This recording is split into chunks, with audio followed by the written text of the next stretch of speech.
তখন বারবার দেখা যাচ্ছে অনুপ্রবেশ করছে এবং আপনাদের বিধায়ক তিনি আবারও বলছেন যে নদিয়া থেকে শুরু করে একদম মুর্শিদাবাদ পর্যন্ত ইউটি করে দেওয়া হোক, কারণ অনুপ্রবেশের যে ঘটনা ঘটছে ডায়াগ্রাম। ওটা ওনার ব্যক্তিগত মত।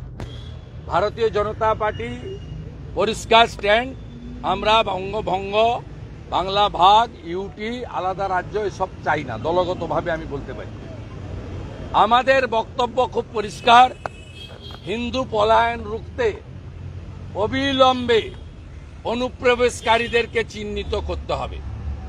রোহিঙ্গা অনুপ্রবেশকারীদেরকে ঘাড় ধরে বের করতে হবে।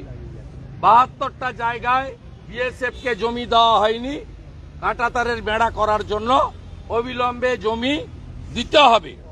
এবং উত্তরবঙ্গে এইমস সহ উত্তরবঙ্গে আইআইটির মতো কারিগরি প্রতিষ্ঠান সহ উত্তরবঙ্গের বঞ্চনা নিরসনে অবিলম্বে পশ্চিমবঙ্গ সরকারকে কাজ করতে হবে।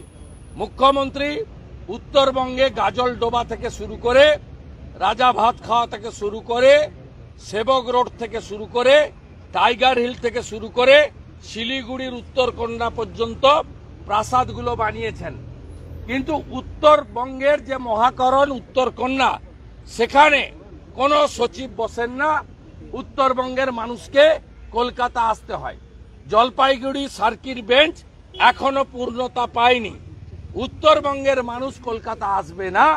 তাদেরকে হাইকোর্টের পরিষেবা, তাদের মহাকরণের পরিষেবা উত্তরবঙ্গ থেকেই দিতে হবে। উত্তরবঙ্গের এই আবেদনের সঙ্গে ভারতীয় জনতা পার্টি আছে। ভারতীয় জনতা পার্টি সরকার তৈরি করে প্রথমেই উত্তরবঙ্গের বঞ্চনা, অভিমান এবং যুক্তিসঙ্গত যে দাবি, সেই দাবিগুলো আগে পূরণ করে উত্তরবঙ্গের মুখে হাসি ফোটাবে।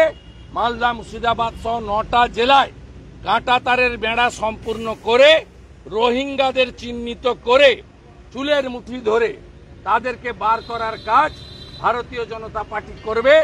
প্রয়োজন হলে বিএসএফ, এনআইএ এবং সবার সাহায্য নিয়ে কেন্দ্র রাজ্য যৌথভাবে হিন্দুদের হোমল্যান্ড এই পশ্চিমবঙ্গকে বাঁচানোর কাজ করবে।